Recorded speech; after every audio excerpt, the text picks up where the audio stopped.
Balaleli siyabonga siyadibana njalo uhlelo lwethu lansuku zonke lamaviki wonke Buza Ibhayibhili likuphendule. Namhlanje sikhangela imithetho eyisithupha eyokugcina encwadini kaExodus 20 esiqala ukukhuluma ngayo kuviki eliphelileyo. Ngilabafundisi, mfundisi OP Mpofu, yomfundisi CK Mpofu. Siyabamukela kuhlelo, sithanda ukubana sixoxisane.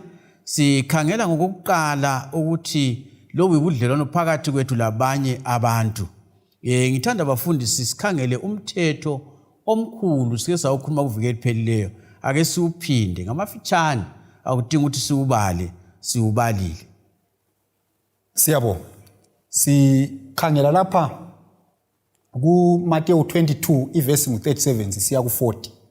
Lapho esifinqelwa khona imilayo. uJesu uthi yena umlayo wokuqala wothanda uNkulunkulu wakho ngasingakufinqa. Umlayo wesibili wothanda umakhelwane wakho njengobana uzithanda nawe. So iviki le sithi thina thanda umakhelwane. So nxa uthanda umakhelwane kumele wenze imilayo le engu6 elandelayo.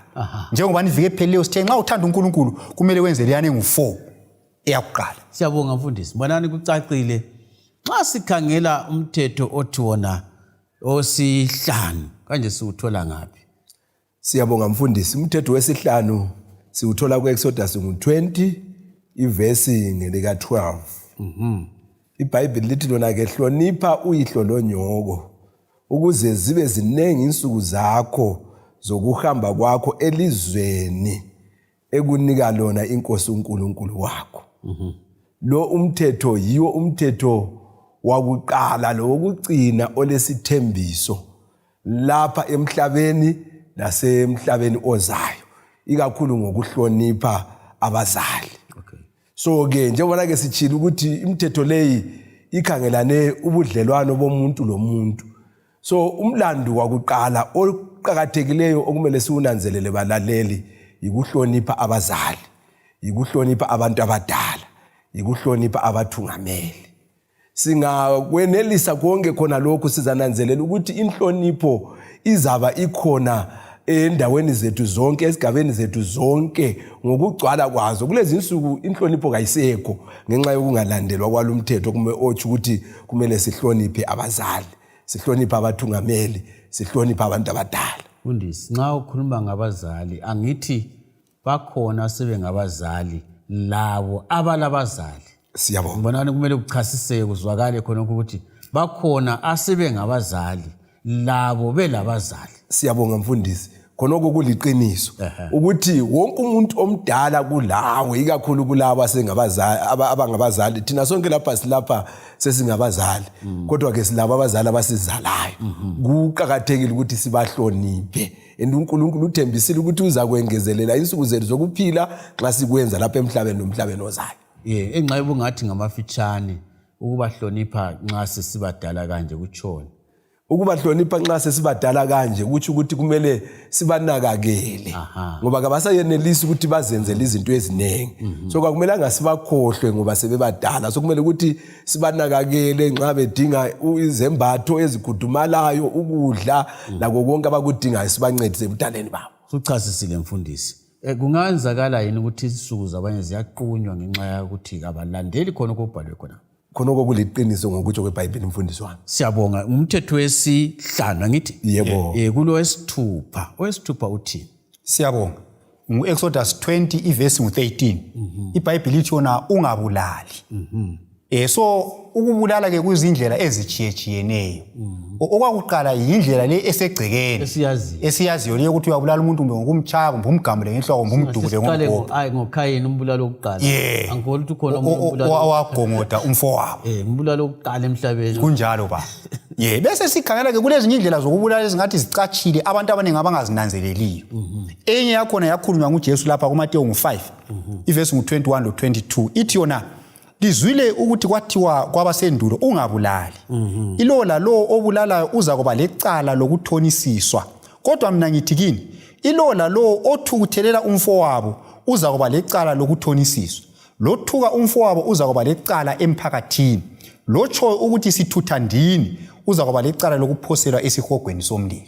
So lapho uJesu uthi yena umuntu ozonda umfowabo kulabanye abantu ukuthi engcenye uyazonda omunye umuntu azamfisela ukuthi ngawe uyafa angamkhulumisi bangakhulumisana kweminyaka leminyaka abanye bayafungelana ijoy bangakhulumisani azafisa ukuthi nxa umuntu echapha emgwaqweni imoto engabe ayimchayile.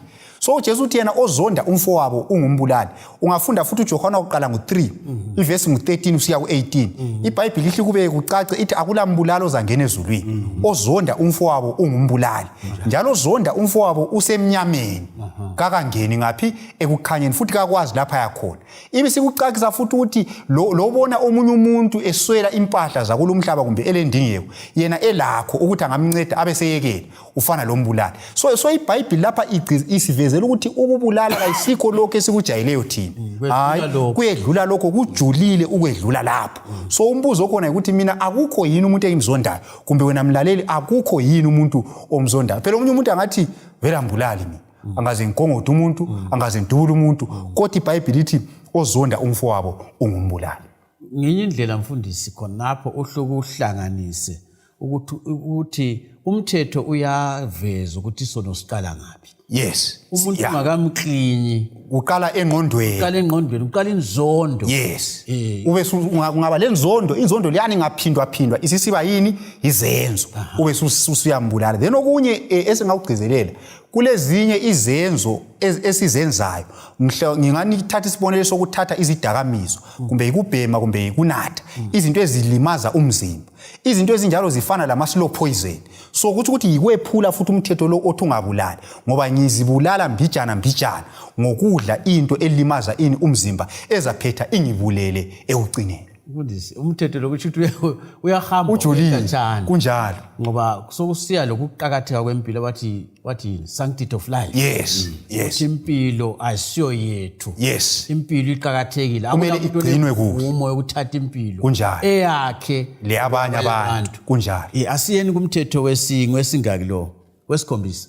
Siyabonga mfundisi. Lo usuthola kuExodus ngo20 ivesi ngelika 14. iBhayibheli lithi ungafebi. Ukufeba yikuya emacansini lomuntu ongasuye mngakho okusemthethweni. Nxa ngisithi umuntu ongasuye mngakho okusemthethweni lapha eZimbabwe umuntu angaba ngumngakho ngendlela ezintathu ezisemthethweni. Kumele ukuthi abazali benu lobabili bavumelane ukuthi laba babili laba sebethethene okusemthethweni owesilisa lowesifazana. iBhayibheli bese lisithi lona ke laba kumele babe bechadiswe ngumfundisi lebandla besiba ngofakazi lo nguye umuntu okuthiwa ngumngakho okusemthethweni. Le court layo futhi owesithathu uyavunyela ukuthi bachadiswe labo nguye umuntu okuthiwa ngumngakho okusemthethweni. So umthetho lo uyasivezela ukuthi wonke umuntu ongasuye mngakho okusemthethweni ungayi emacansini laye. Ungavela emacansini laye uvele uyabusuyephule umthetho lo. Ngifuna ukuthi nxa sizacasisa futhi umthetho lo sisiya phambili ngifunde kuMateyu ngo5 ivesi ngelika 27 ngisiya kwelika 30. uJesu wabuya futhi wacasisa kabanzi ngomlayo wona lo esikhuluma ngawo. Uthina ke kuMateyu ngo5 ivesi ngelika 27 lizwile kwathiwa ungafebi. Kodwa mina ngithi kini ilo lalo okhangela owesifazana amkhanuke usefebile laye enhlizweni yakhe.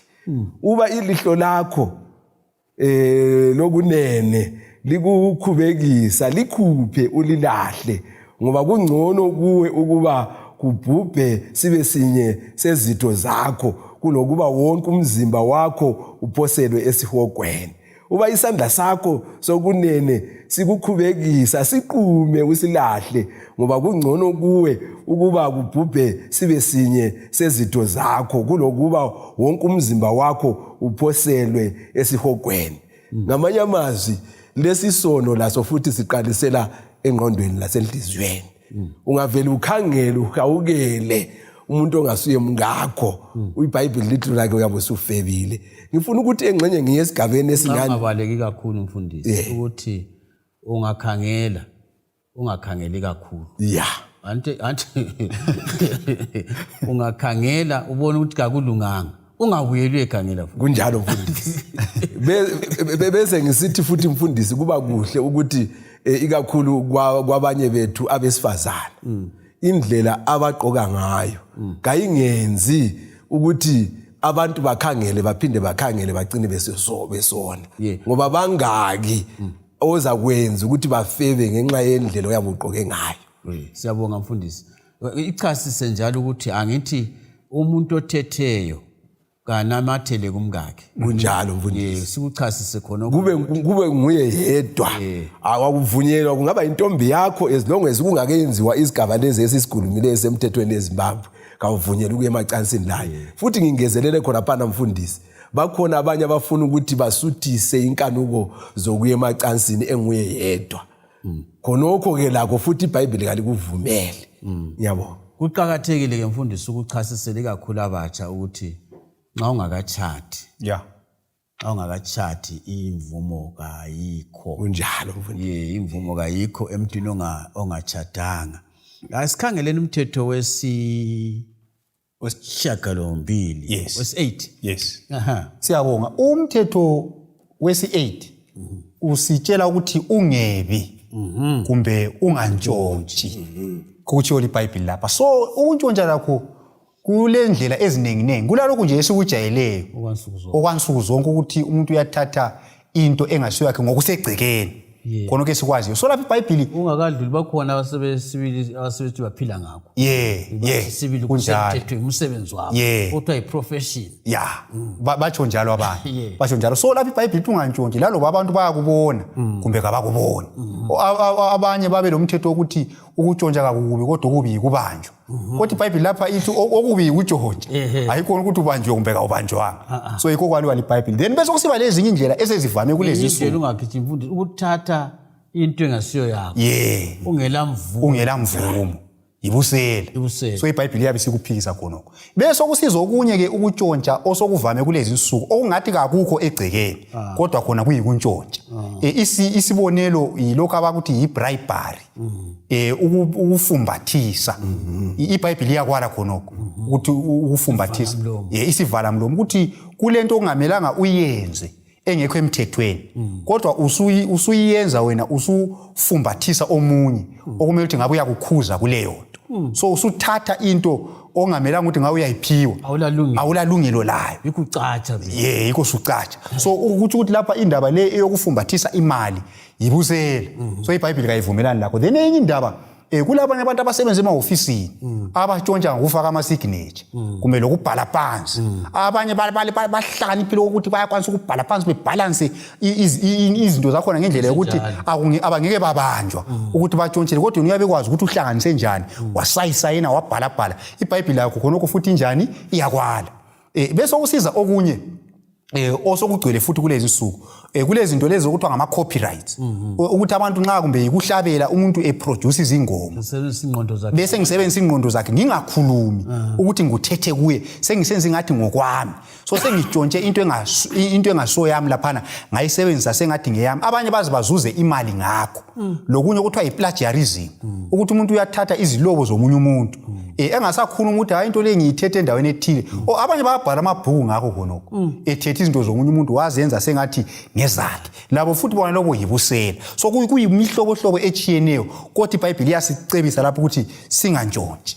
Siyabonga mfundisi. Indaba ibanzi balaleli liyayizwa. Indaba ibanzi ijulile. Ake sikhangeleni umthetho wesi-9 shiyagalolunye. Siyabonga mfundisi. Umthetho wesishiyagalolunye siwuthola ku-Exodus 20 ivesi ngelika 16. iBhayibheli lithi lona ke ungafakazi amanga ngomakhelwane wakho. Ngamanye amazwi ukufakaza amanga yikukhuluma into ongelaqiniso layo. Into ongazange uyibone. Into ongazange ube ibisenzakala wena ukhangele. iBhayibheli lithi lona ke ungakuqali.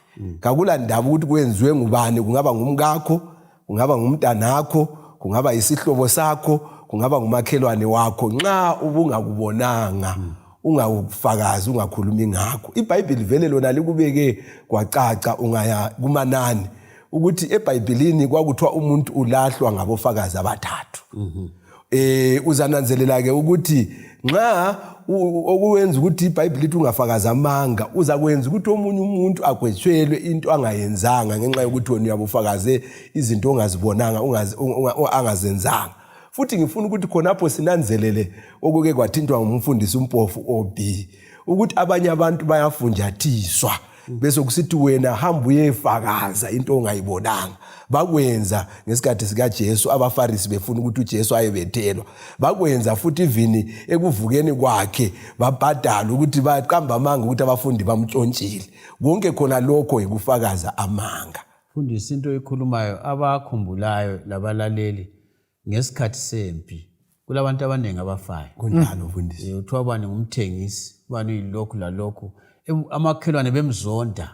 Enxa yomakhelwane olivila wayevele engasebenzi. Ehawukela impahla zakhe abesemthengisa athi ubani ngumthengisi. Kunjalo. Kodwa ngelabufakazi kulabantu abafela amafufu njengegundwane. Kunjalo. Nakathi singakholwa nxa bakhona basemajele ababotshiwe uzokuthiwa wayenza into enje ubabumbi into ayibumbi bekhona. Kunjalo mfundisi. So ngendlela engizuchazisa ngomthetho lo ukuthi ungazwabumbi into yamanga umuntu azafe ngibafele ejele. Kunjalo mfundisi. Ake sikhangeleni imithetho wokucina wechumi.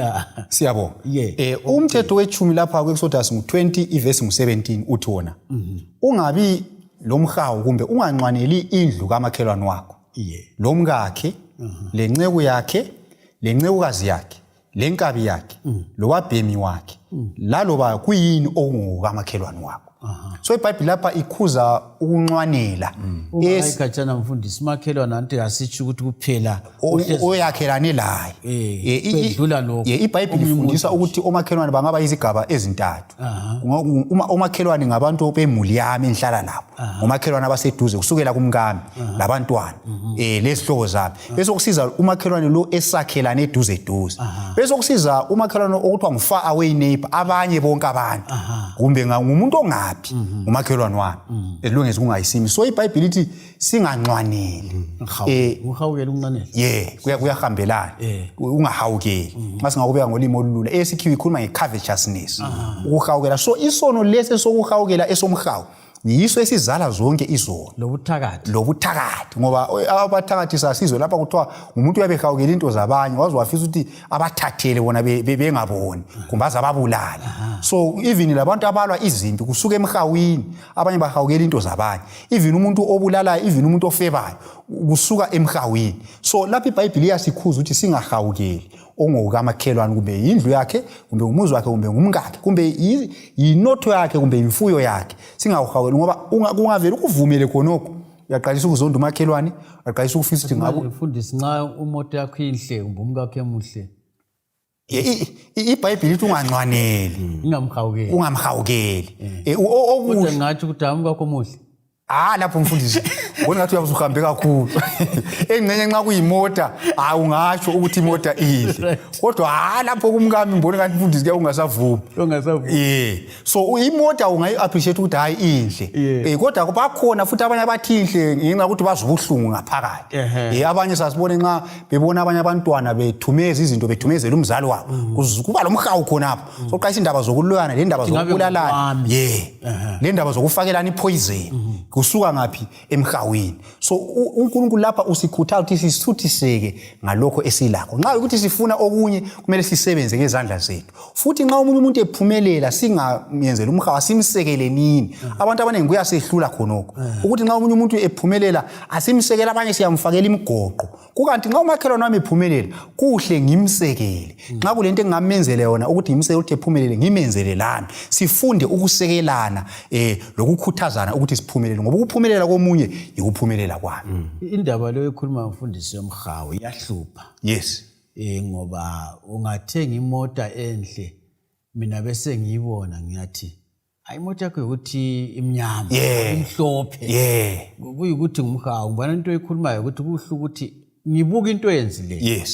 nxa kuvuma ngibuza ukuthi kanti wena wenza njani khonapho kule ndaba ngifunda ukuthi wena wenza njani kulokuthi ngithi ngabe uyafa kumbe ngabe imoto yakho ngabe iyabhewuka kumbe ngakwehlelwa into embi lokho kwenzakala ke ukuthi abantu kwesisikhathi ngilesisebenzi sami kangikho sumbiza ukuthi ubakunika malini ngenye indlela futhi yomhawu omunye azayo abanye bayakhuluma direct bethi ngabe uyabuya ngapha abanye kodwa bakhuluma angathi bakunika malini aqamba imali encane ethi bayakuhlukuluza njani ngabe yimi kumbe ngabe kunjani so lapha abantu indaba yomhawu iyahlupha kakhulu uNkulunkulu sengathi angasincedisa kuleyo ndaba umhawu siunqobe ngoba yiwo subangela ukuthi kube lengxabano okungabe lokukhulumisana even ezimulini abanye bayenzelana umhawu bengabe emulini so sikhuluma sisenze nje mfundisi yathi sesedlula lapho ukuthi sinike izibonelelo abalaleli ukuthi kunje ngenxa kulomuntu owathathela umngane wakhe indoda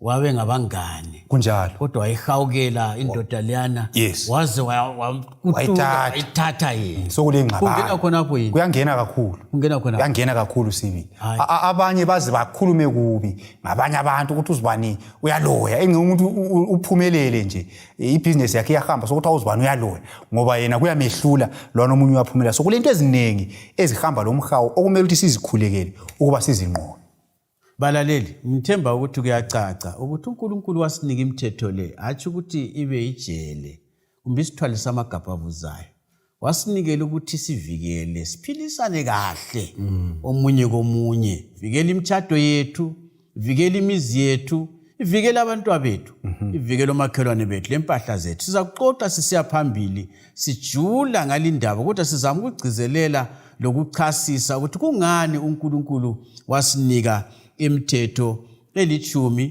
besikhuluma ngale emine into emngaki siqale ngemine sakhuluma ngeyesithupha eyakho lomakhelwane wakho ngilethemba lokubana liphathisekile nxa kade lilalele lolu hlelo sizaqhubekela phambili nalinga indawo hlala nendaweni efananayo ngesikhathi esifananayo elami igama ngumfundisi uEsindlovu nombolo zocingo 0718 44196 0718 nxa usisa ku WhatsApp 0786204000 nxa ucha ucingo 0786204000 imvalesela abafundisi bami mfundisi OP Mpofu nomfundisi CK Mpofu inkosi lomusa ibe lani sidibane njalo kuviki elizayo siyabonga